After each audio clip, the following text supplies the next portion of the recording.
Price the Lord. இன்றைய நாளுக்குரிய வேத வசனம் ஏசாயா 26வது அதிகாரம் 3வது வசனம். உம்மை உறுதியாய் பற்றி கொண்ட மனதை உடையவன், உம்மையே நம்பி இருக்கிறபடியால் நீர் அவனை பூரண சமாதானத்துடன் பார்த்துக் கொள்வீர். அன்புக்குரியவர்களே, இந்த அருமையான காலவேளையிலே இயேசு கிறிஸ்துவின் அழகான நாமத்தில் உங்களை வாழ்த்துகிறேன். அன்புக்குரியவர்களே, நாம் பார்க்கும் போது இந்த வசனத்திலே சொல்லப்பட்டிருக்கிறது, நீர் அவனை பூரண சமாதானத்துடன் காத்துக்கொள்வீர். எப்பொழுது அவர் பூரண சமாதானத்துடன் காத்துக்கொள் முடியும்? நாம் அவரை உறுதியாய் பற்றி கொண்டிருக்கும் போது. இன்றைக்கு சிந்தித்து பாருங்கள், நாம் உறுதியாய் பற்றி கொண்டிருக்கிறோமா?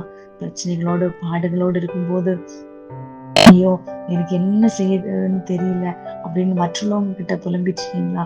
இல்ல, உங்களுடைய புலம்பலை ஆனந்த களிப்பாய் மாற்ற தேவனால் மாற்ற முடியும். காரணம், உங்களை சமைத்தது அவருடைய கரம்.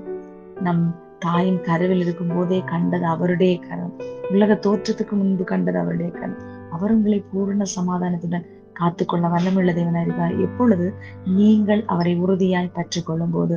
அன்புக்குரியவர்களே, இந்த நாட்களிலே கர்த்தரை மாத்திரம் சார்ந்து கொள்ளுங்கள். நீங்கள் ஒன்றுக்கும் கவலைப்படாமல் எல்லா விண்ணப்பத்தையும் அவர்கிட்ட நீங்க இயேசுவே எனக்கு இதை செய்யுங்கன்னு சொன்னா அவர் எல்லாவற்றையும் உங்களுக்கு செய்ய வல்லமுள்ள தேவனாய் இருக்கிறார். காரணம், அவர் தன்னை நோக்கி கூப்பிடுகிற காக்கை குஞ்சுக்கு இந்த காட்டு புஷ்பங்களை பாருங்க, இயேசுப்பா உடுத்துறாரா இல்லையா? எதுக்காக நம்ம கவலைப்படணும்? அவர்களை காட்டிலும் நாம் விசேஷித்தவர்கள் அல்லவா? காரணம், ஆதியாகமத்திலே சொல்லப்பட்டிருக்குது, அவர் மனுஷரை மாத்திரம் தன்னுடைய ரூபத்தின்படி தன்னுடைய சாயலின்படி மனிதனை உருவாக்கி ஜீவ சுவாசத்தை தந்தபடினால் நாம் வாழ்ந்து கொண்டிருக்கிறோம். நாம் அவர் சுவாசத்தை எடுக்க நாம் மண்ணிலே மாண்டு போகிறோம். இந்த நாட்களில் அவரை உறுதியாய் பற்றிக் கொள்வோம். அவர் உங்களை பூரண சமாதானத்துடன் இன்றைய நாள் முழுவதும் நாட்கள் முழுவதும் நடத்த வல்லமுள்ள தேவனாய் இருக்கிறார். ஆமென். Praise the Lord.